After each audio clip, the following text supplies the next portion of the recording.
ay version 3.4. Bakit nyo ginamit yung version 3.5? Nandun ba sa version 3.5 yung kaya na inyong in-implement?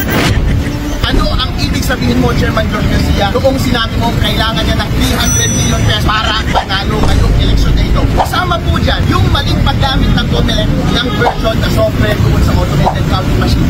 Ito ba yung paraan para isagawa ninyo yung kaya na inyong ginawa? Ang na-audit po ay version 3.4. Bakit nyo ginamit yung version 3.5? Nandun ba sa version 3.5 yung kaya na inyong in-implement?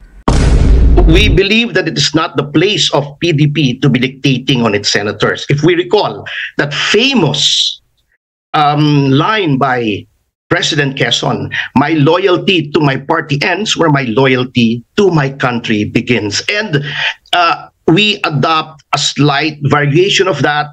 There is a party stand, but the 3 PDP Laban members in the Senate have taken an oath to discharge their duties impartially. What is the party stand? Specifically. Ayun mga kabit, naririnig niyo po ba itong si Karen Tabi na nagsasalita pa ho si Atty. Topacio, pero putak din siya ng putak. Reaction ng react mga kabit. Paano hindi to bastos, di ba? Magandang araw po sa inyong lahat. Reaction of PH nagbabalik. Napakaganda ho ng pag-uusapan natin ngayon mga kapdate. Walang iba kundi itong si George Garcia. Kung saan nga, mabubuking lahat ng baho niya mga kapdate. Dito kasi sa nangyari, nung midterm election, hindi po sinunod ni George Garcia ang ipinatupad ng ating gobyerno na hindi gamitin yung kanyang automated machine. At yan, dito po kasi yung pinakamalaking issue dyan mga kapdate. Pinapagamit po dito ang 3.4 version ng automated machine, pero pinilit niya na ipaslak sa 3.5. Nang sa gayon nga naman mga ka-update, makita nila o madoktor, madaya nila ang ating midterm election. Ngayon mga ka-update, sa mga dumaang issue, alam naman ho natin yung pinaka-issue nitong si George Garcia, binabayaran ho di umano ng 300 million ng mga katulad na lang ni Benny Abante, ng mga boboto sa ay ng mga kandidato na tatanungin kanya mga ka-update kung ilan ba ang botante sa inyo. Kung wari mga update 300,000, kailangan mo ng malaking pera dyan, 300 million para manalo ka. Yan, ganun po yung pinaka-issue nitong si George Garcia. Kaya mga update dito sa inisisiwalat ni Atty. Harold Respicio, talagang booking po yung baho nitong si George Garcia. Nagpapabayad nakakatawa lang dito mga ka-update kahit na lumampas na itong issue na ito, na itong si Benny Abante, isinusulong niya pa rin. Nagpapasalamat pa nga siya na ipagpatuloy ang pag-iimbestiga sa nakalaban niyang si Joel Uy. Siyempre mga kabit, hindi niya humatanggap na ilang libo lang po ang panalo ni Joel Uy sa kanya. Siyempre, dapat yun yung itinalaga, dapat yun din ang luluklok. Ito po kasi si George Garcia mga kabit, dinidisqualify itong si Joel Uy, di ba? Nakakahiya po itong ang kakapalan ng mukha ni George Garcia. Ngayon mga kabdit, itong isisiwalat naman ni Atty. Respicio, talagang magugulantang po itong baho ni George Garcia. Kasunod po nito mga kabdit, pag-uusapan din ho natin itong impeachment case ni BP Sara, kung saan magsasalita na ho ang spokesperson ng PDP Laban na si Atty. Topacio. Yan mga ka-update, dito makikita na ho natin kung paano magdedepensa itong spokesperson ng PDP Laban kontra nga dito sa Kamara na isinusulong nila sa Ombudsman kay Ombudsman Martires na ngayon ay ibababa na ng pwesto o magre-retire na, at tila ngayon mga ka-update, papalitan pala ni Bonjing Rimula, di ba? Yan na po ito yung pinaka-issue natin at pag-uusapan. Ngayon mga update, simulan na ho natin para hindi na matagal. Pero bago yan mga update, isang like, isang share, isang subscribe lang ho. Malaking tulong na po yun sa ating channel. Version 3.4. Bakit nyo ginamit yung version 3.5? Nandun ba sa version 3.5 yung kaya na inyong in-implement? Ano ang ibig sabihin mo, Chairman George Garcia, noong sinabi mo kailangan niya ng 300 million pesos para panalo ngayong eleksyon na ito? Kasama po dyan yung maling paggamit ng COMELEC ng version na software doon sa automated counting machine. Ito ba yung paraan para isagawa ninyo yung kaya na inyong ginawa? Ang na-audit po ay version 3.4. Bakit nyo ginamit yung version 3.5? Nandun ba sa version 3.5 yung kaya na inyong in-implement? Ayan nga Kaya mga ka-update, sa atin nga narinig kay Attorney Harold Respicio, dapat niyang gamitin, naka-audit na ho kasi yan. 3.4 version, yun tulad nga ng sinabi natin. Tapos, ipinilit pa rin niyang ipaslak ang 3.5. Siyempre mga ka-update, naka-time na po doon yung mga panduduga nila. Di ba? Ngayon mga ka-update, ano pong masasabi nyo sa kakapalan ng pagmumuka nitong si George Garcia? I-comment nyo yan sa ating comment section mga ka-update para ating pag-usapan. Ngayon, talaga namang magugulantang itong pagmumuka ni George Garcia. Kung ako sa kanya mga ka-update, magbaba na siya ng pwesto. Kasi pag nakaaluklok itong ating BP Sara, sigurado tanggal sa pwesto yan. Ngayon mga ka-update, hindi nila matanggal kasi nga hawak pa rin siya ng gobyerno ni Bobong Marcos Jr. Makapangyarihan pa rin sila ngayon mga ka-update kasi sila pa rin ang nakakahawak ngayon sa ating bayan. Di tulad o kapanahunan ni Pangulong Duterte, kung may ginawa kang kabalisugan, tatanggalin ka. Ngayon kasi mga ka-update, sila rin ang umuupong katulad nga ngayon na itong si Bonjing Rimula, di ba mga ka-update? Balak maging ombudsman tapos ngayon meron na siyang kasunod bilang Secretary Justice. O ngayon, mga ka-update, ano ba sinabi ni Bongbong Marcos? Balak niya talagang paupuin na bilang ombudsman itong si Bonjing Rimula. Sa diyon mga ka-update, itutuloy talaga nila at ipupush nila yung impeachment ni BP Sara. Yan, mga update. Pakinggan po natin itong pahayag pa ni Attorney Harold Respicio sa pagluklok niya. Tayo ng trabaho natin kahapon, 12 noon dito sa bayan ng Reyna Merced. Nawa po namin kaagad ang unang session namin dito sa aming bayan at napakasayang nangyari, napaka-friendly. Ating mga konsehal ng sekretary ng Sanggunian, napaka-friendly at meron kaagad kami mga ipinasa na mga proposisyon. Merong mga arguments na nangyari at na-carry po kung ano ang nadala ng majority ng body. Tandaan po natin, ang kapangyarihan po ng LGU ay nag-emanate sa council ng isang bayan. At kung ano po ang dadalhin ng majority ng quorum during the session, yun po ang madadala. Ang mahalaga po ay ang lahat ay libre silang magsalita. May ipahayag nila ang position nila tungkol sa isang issue. Madala man yun o hindi, okay lang po. Ang mahalaga po ay madala kung ano ang kararami. Dahil po ang taong bayan ay binoto nila yung kanilang representative na gusto nilang bumoto para sa kanilang interes. Kaya kahit ano po ang mangyari during that session, manalo or matalo man ng iyong posisyon, okay lang po. Kumusta po ang pakikitungo sa inyo nitong mga councilor po natin given that you are not from their group? Masasabi natin during the campaign period and netong election. Super friendly ng ating mga councilors. Super friendly. Kahit hindi kami pare-parehong partido, napaka-professional ng approach nila. At malaya kaming lahat na sabihin ko ang saloobin namin doon sa posisyon na iyon. Pagdating sa huli naman po ay magbobotohan kami at ang madadala po ay kung ano yung gusto nilang dalhin doon sa proposition na iyon. Halimbawa po, ang nangyari lang po naman kahapon ay yung botohan natin pagdating sa process ng ating paggawa ng session. Nakita ko po na yung current process nila ay once a week, every Monday, yung session. Ang batas, sabi ng batas, kailangan ng 3 reading bago maipasa yung ordinansa. So that would mean na kapag magpapasa ka ng isang policy, it would require 3 weeks na i-process yung policy na yun. Medyo matagal po. Iniisip ko po na sana may churn tayo every week. That's why I proposed na 3 times a week para kapag gusto natin gumawa ng mabilis na mga ordinansa, may churn tayo, meron tayong output every week, mabilis po tayong magtrabaho. Pero kahit ganun po ang nangyari, malaya po akong naisabi ang aking posisyon, malaya po silang sabihin ang kanilang posisyon. Ang na-carry po ng majority ay i-retain yung once a week. Ang mahalaga po ay narinig ang parte ng lahat at natupad ang gusto ng nakararami doon.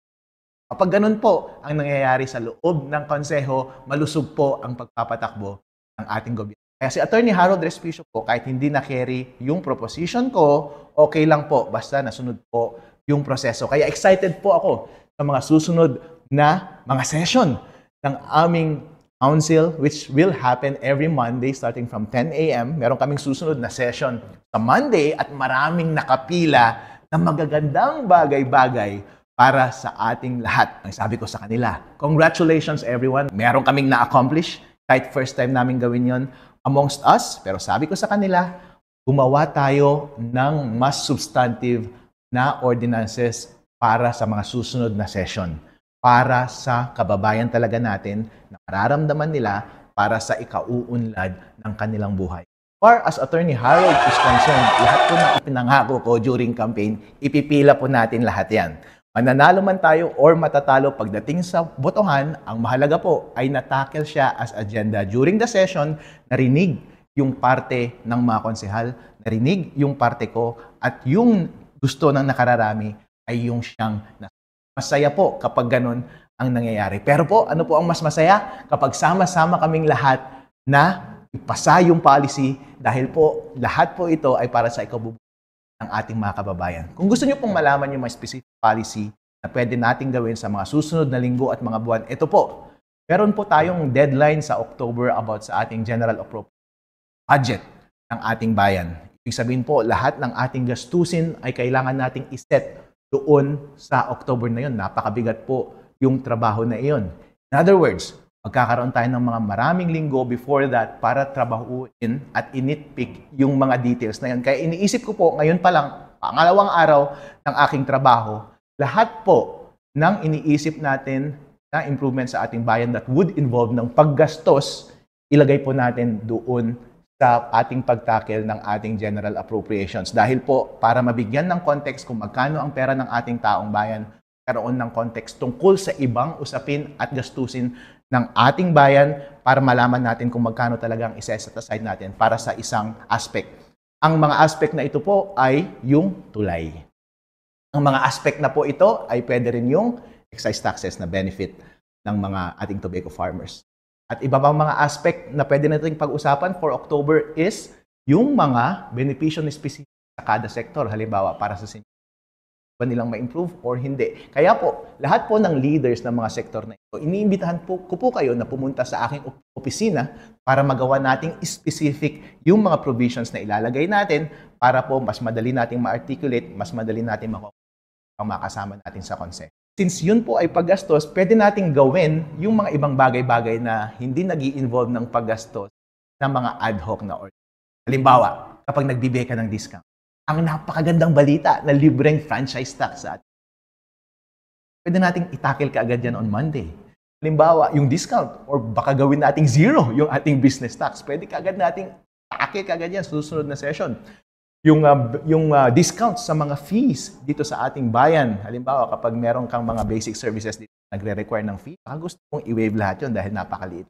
Pwede nating itakil lahat po yan. At kinukumbinsi ko po ang lahat ng ating members ng Congress, ng Council, na itakil ka agad yan agad-agad on Monday kasi nga po, sa October, ay General Appropriations, Budget, lahat po ay itatakil natin in detail at kailangan nating maraming weeks for that. And isang araw lang yung session natin per week. Medyo mahirap. Kaya nga before mangyari yung bagay na iyon, gusto ko sana yung mga ad hoc na mga ordinances na ating ipasa ay itakil na natin before that happens.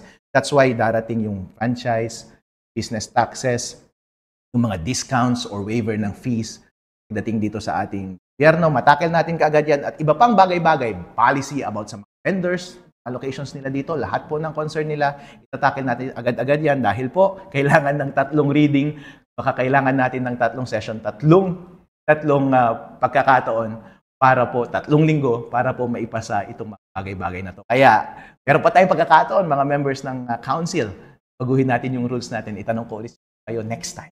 Gusto ninyong gawing 3 times a week para po mas mabilis ang ating churn. Yung mga tao po, ating mga kababayan na merong gustong i-promote na policy dito sa ating munisipyo, paggastos or discount, assistance, vendors, magsasaka, or kahit sino man po na maapektuhan ang inyong kabuhayan or standard of living dito sa ating bayan, lumapit po kayo kay Attorney Harold Respicio. Ganito po ang approach natin. Every time na meron kayong concern, try ko pong gawan ng specific ordinance or provision para ma-bring up natin as agenda for the next session, para ma-bring up natin, mapagbotohan, ma-articulate natin ng maayos, mapagdebatehan, at maipasa natin para sa mga susunod na pagkakataon. Yun po, wag po ninyong isipin na napakarami ang oras natin. Hindi po, napakaikli lang po ng oras. I-churn natin lahat ito, maikli lang po ang oras, kailangan natin magtrabaho. Kaya yung mga kababayan natin na merong gustong i-propose, bukas po si Attorney Harold Respicio dito everyday para pakinggan kayo at ilalagay kaagad natin yan as agenda during session. At makakaasa rin po kayo. Nakausap ko po si Mayor kahapon. Napakagandang meeting, napakabait po ni Mayor dito sa ating bayan at napaka-open po siya sa ganito. Nangako po ako sa inyo, mga kababayan ko, dito sa Rina Mercedes, maging maganda po ang nangyayari. At kung meron man kami magagawang kabutihan sa ating bayan, yan po ay nagawa lamang dahil sa tulong ng ating mayor at sa tulong ng ating council. Pagkakaroon ng harmony. Pero meron pa rin pong pagpuna. Pero pwede nyo pong gawin ang mga bagay-bagay na ito na hindi tayo masyado Halimbawa po, kapag ako po ay tatadtarin ko yung mga babago, na hindi ako nakipag-coordinate, hindi ako nakapag-coordinate sa office ng counselor at titirahin namin during session. Mag-i-speech ako ng session. Ang bonggang-bongga, mag-i-speech sila sa session, bonggang-bongga, magsasagutan kami, dedebate kami, sarap panoorin sa TV. Pero at the end of the day, talo parati si Atty. Harold Respicio dahil hindi nila type si Atty. Harold Respicio dahil parang nanggugulo lang sa atin. And naiintindihan ko po yun at hindi iyon yung approach. Gets ko po yun. At alam ko po na mas marami tayong matutupad na pagbabago dito sa ating bayan kapag tatap natin yung help. Mag-work tayo in a very harmonious way with the office of the mayor, with the councilors, and even before the session starts, ay napag-usapan na natin ang lahat ng detalye that would work with the mayor, that would work with everyone here sa munisipyo para ma-implement ng maayos, with the councilors, para pagdating natin doon, napakagandang balita po ang maipapakita natin sa taong bayan. Hindi man natin nakuha yung gusto natin na ideal, pero at least po, given the constraints, makukuha natin yung pinakamagandang makuha nating outcome given ng different interest ng bawat partido at bawat sektor ng ating mamayan. Dahil po, si Atty. Harold Respicio, kahit malalakas yung mga opinion niya about sa ilang mga bagay-bagay, baka po nagkamali rin ako. Hindi po ako tama. Maganda po na pakinggan natin yung side ng mga councilor, pakinggan natin yung side ng mayors, and at the end of the day, mag-compromise tayo. Hindi man perfect, pero it's better than nothing. Mga kababayan ko, dito sa Reyna Mercedes, ito po napakalaking oportunidad na ibinigay nyo sa akin, Vice Mayor ng ating bayan, ay kasayang papasalamat dahil ibinigay kataon na napaka-unique kakataon. Ibihan kayo at gawin ang mga bagay-bagay na nais ninyo. Ngayon po, ang aking opisina, nandito po ako araw-araw, Monday to Friday. Ang office po ng ating munisipyo ay 8 to 5. Napakasipag ng mga tao dito. Walang lunchtime. Parang mapipilitan ata akong gawin din yung bagay-bagay na yon. Pwede po kayo mag-walk-in sa issue. I-articulate po ninyo ng maayos ang mga concern. Put up po natin yan as agenda. Wala pong lalagpas. Basta valid po yung concern, appropriate siya for agenda. Tutulungan ko po. At tulungan nyo rin po sana ako. Ina-encourage ko yung mga leaders na pumunta dito. Na kayo yung mag-articulate dahil mas mahal kayo. Bagay-bagay na yun. Yan po mga kabid na isunod naman po natin ang magiging pahayag ng Atty. Topacio kung saan nga itong si Karen Davila nagsasalita ho ang kanyang guest. Ginugulo niya. Tanong ho ng tanong at react ng react. Siyempre nakaka-distract din po yan mga kabid. Nakakahiya We're joined by Attorney for iniisip niya rin po yung magiging sitwasyon ni mga kabid. Hindi yung nagsasalita pa yung kausap mo, bumuboses ka na kaagad. Ito nakakahiya rin itong si Davila na ito mga kabid. Pakinggan po natin si Atty. Topacio patungkol nga dito sa impeachment complaint at trial ni BP Sara. Yan mga kabid. the impeachment spokesperson of PDP. It is no longer PDP Laban, it is PDP. So I think we have to get this straight. So Attorney Topacio, you are the spokesperson of the PDP regarding the impeachment trial of Vice President Sara Duterte. But Michael Poa is the spokesperson of the defense team of the Yes, ma'am, that is correct. Okay. So why did PDP need a spokesperson for the impeachment? PDP is not part of it in any way. Yes, that is true, ma'am. But considering that the PDP is one of the major opposition parties and considering the historical experience of our country with respect to the two previous impeachment cases, which triggered a lot of events that actually changed the course of our country, the PDP leadership thought it would be best for us to be able to express our sentiments on such an important issue or event that is happening in our country right now, because this does not only affect VP Sara, it does not only affect the Senate, it affects all of our institutions. It is potentially a game changer with respect to our nation's political history. Okay, but is the Vice President a member of the PDP? Because it No, is she's not po, but Exactly. regardless, po. So that's one question. It is former President Duterte. It is Senator Bongo, right? Am I correct? They are PDP members. Senator Bato de la Rosa. Why would the PDP have an opinion on the Vice President's impeachment when she isn't even a member of the PDP?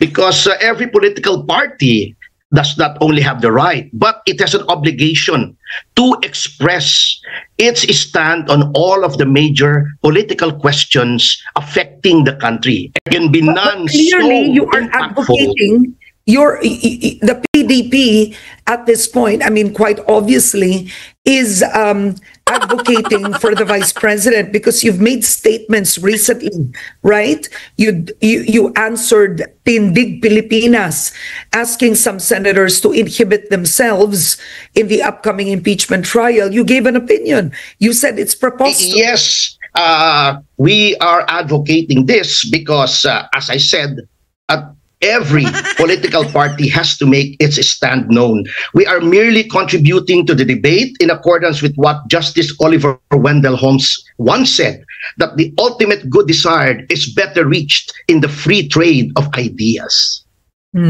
So why the impeachment when the PDP can be making statements or acting in support of, for example, the interim release of Duterte at The Hague? You could be voicing out your interest when it comes to the Duterte case at The Hague.